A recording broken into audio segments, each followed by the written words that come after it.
maraming salamat sa imbita. Happy Sunday! Happy Sunday. First time po namin kayong makakausap dito po sa aming programa and thank you po sa inyo pong pagpapaunlak. First of all, kamusta po ang paghahanda ng House Prosecution Panel? Kasi po nabalitaan namin na nagkaroon ng, tama po ba ang term, palitan ng assignments sa Articles of Impeachment, yung po mga House Prosecutors?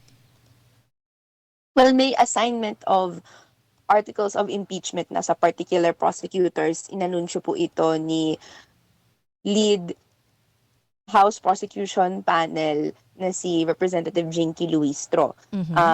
Ayun, ngayon po may hatian na po sila, naghahanda na po sila ayon sa hatian. May mga smaller group discussions, smaller group paglilinya ng mga ebidensya, and of course, nandiyan yung mga mock trial. Apo. And sa palagay niyo ho ba, handang-handa na talaga itong House Prosecution Team sa pagsabak po sa impeachment trial? Siyempre, i-consider din po natin yung mga nangyayari ngayon sa Senado, 'di ba? Dahil hindi pa ho nare-resolve yung gulo doon, yung bangayan ng mga senador. Yes po. Matagal na pong handa yung House Trial Prosecution Panel.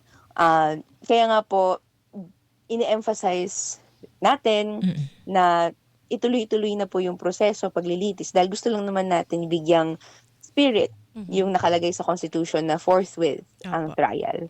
So matagal na pong nilinya yung mga kailangang gawin, yung kailangang ihanda.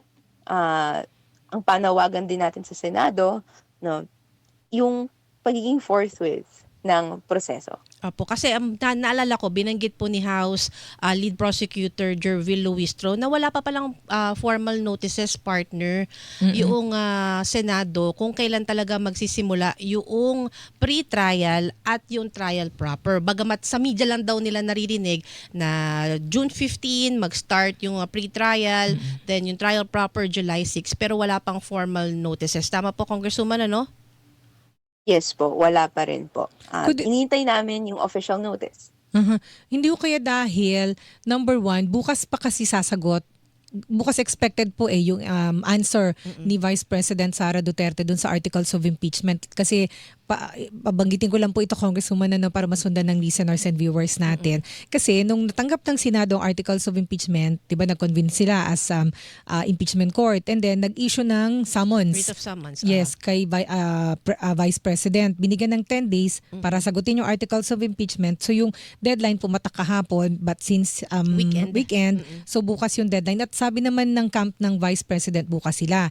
So ayun po, baka dahil doon. Tapos pag natanggap ng yung answer, Sasagot yung Kamara ang House Prosecution sasagot. Team. Oo, kayo naman ang sasagot po. Yes po, posible po. Meron pong 10 days ang kampo ni VP Sara para ilatag and isumite yung answer nila. Tapos may 5 days naman po yung House Prosecution Panel to file a reply. Ima-maximize po ba ng House yun? And so, yun po. Ima-maximize po ba ng Kamara yung 5 araw na yun? Titignan natin, no, dahil aside from hindi pa natin na-receive yung answer, ihanda din yung iba't ibang bahagi ng magiging reply. Opo. Pero tutukan natin kasi at the end of the day, handa naman po ang prosecution panel. Opo, Congresswoman, inaasahan niyo ba na magfa-file talaga ng answer si Vice President Sara Duterte? Kasi naalala ko lang, partner, and Congresswoman Reneco, noong pinasagot ng House Justice Committee si Vice President Sara Duterte, ang naging po na yung, ang tawag nga nito, non-answer 'di ba? Doon sa pagpapasagot sana sa Vice Presidente. Kayo ho ba, Congresswoman ko, inaasahan niyo ba na magkakaroon ng buong paliwanag talaga ang Vice Presidente doon po sa writ of summons ng Senate Impeachment Court? Pinangahawakan po natin yung sinabi niya na magsusumite po siya ng sagot. Hinihintay na rin po ng taong bayan yung depensa niya na hindi po technicalidad lang o procedural, pero yung straightforward answer to the allegations, to the articles of impeachment. So, ito na po kasi yung huling pagkakataon ni VP Sara para ilatag yung kanyang sagot, yung depensa. Pagkatapos po nito, magtutuloy-tuloy na yung paglilitis kung hindi po nalatag yung substantive answer ay sagot sa Ala. 12.5 million pesos in confidential and intelligence funds. Mhm. Anong explanation para sa 6.7 billion pesos of inflow and outflow sa bank accounts niya? No? Bakit may death threats na pinoblicize si VP Sara sa publiko and against the president? Lahat po ito, kung hindi isagot, tutuloy-tuloy yung paglilitis pa rin. Mhm. No? At kung walang depensa ni VP, more likely than not, it will lead to a conviction. Dahil the House Committee on Justice found probable cause. Mhm. Kung walang depensa, di paano siya i-rebut? Apo. So, ngayon po, hinihintay na ng taon bayan kasi taon-taon na rin po ang hinihintay nating lahat. Opo, nabanggit din po ni House Lead Prosecutor Jervil Luistro na nasa 25 yung may yung posibleng testigo po ng House Prosecution Panel sa impeachment trial. Tama ho ba, Congresswoman, ko kasama ho dito si Ramil Madriaga? And meron din po kasing lumalabas na ulat na may posibilidad na pati si Senator Antonio Trillanes IV kasama po dun sa list of witnesses. Kayo po na po magkumpirma, ma'am. Well, yung makukumpirma lang natin is kinokonsidera pa rin na yung witnesses during the House Committee on Justice hearings. Kasama po silang dalawa doon. So, andyan po si Mr. Madriaga and even si Senator Trillanes. Kung talagang ilalabas pa siya, depende po yan sa strategy ng House Prosecution Panel na mismong gagawin sa paglilitis. Pwede po kasing magbago yan as the trial process is moving forward. So hindi ko makumpirma kung at the end of the day, sila isasalang talaga. Pero bale, baraha po sila na pwede pong ilatag para po na at the end of the day, kung ano mang nakalagay doon sa articles of impeachment nanggaling sa citizens' complaints, Apo. no, they see their day in court. Apo. Congresswoman ko, ito po, ngayon pong araw na ito, May 31, 48th birthday po ni Vice President Sara Duterte. Kayo Right. ho, sa House Prosecution Panel, meron ho ba kayong birthday message para sa kanya? Well, sagutin sana ng wish ng taong bayan sa kanyang kaarawan. Ang matagal lang hinahanap sa kanya, no, yung pagharap sa proseso ng pananagutan. No? Despite everything that's happening, ang gift natin kay VP Sara ay yung due process. No? Yung pag-iisa-isa ng mga hakbang sa proseso para kung anumang mga aligasyon laban sa kanya, masagot po niya ng maayos.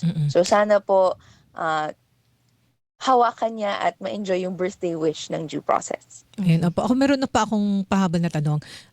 I'm sure sinubaybayan ng Kabataan Party List si Mama, no? Yung pong investigasyon ng Senado sa flood control anomalies. Meron pong announcement na magre-resume ang investigasyon ng Senate Blue Ribbon Committee. Although may mga technical issues pa sa committee membership. Pero magre-resume na raw po Thursday ang pagdinig ng Blue Ribbon Committee, subcommittee. May nakikita ho ba kayo na connection nito sa nalalapit na impeachment trial?